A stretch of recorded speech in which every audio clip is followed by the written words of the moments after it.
வருகின்ற தமிழ் சொந்தங்கள் அனைவருக்கும் என் தூத்துக்குடி உறவுகளுக்கும் வணக்கத்தையும் வருகையும் தெரிவித்துக் கொள்கிறேன். தமிழ் விளையாட்டு என்பது தமிழர்களின் வீர விளையாட்டு.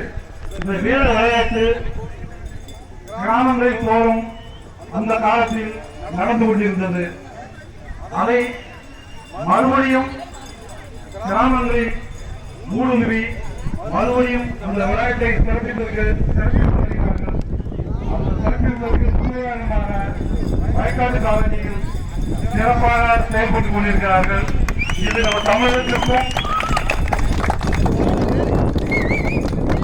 தமிழ் நெஞ்சங்களுக்கும் அனைவருக்கும் மிக்க மகிழ்ச்சியாக உள்ளது.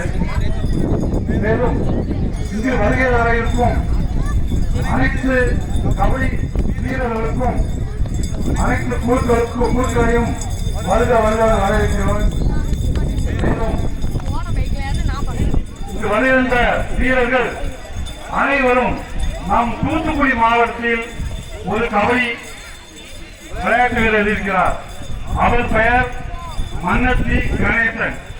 அவர்தான் இந்தியாவிற்காக ஜப்பானில் விளையாண்டு முதலில் தங்க பதக்கத்தை பெற்றவர். அவர் மேலும் இந்தியா விருதான சிறப்பு விருதான அர்ஜுன விருதை பெற்றவர். இங்கு விளையாட கொண்டிருக்கும் வீரர்கள் அனைவரும் அவரை மனதில் நினைத்து அனைவரும் மன்னத்தி கணேசனாக விளையாட வாழ்த்துக்களை தெரிவித்துள்ளேன். நன்றி, வணக்கம்.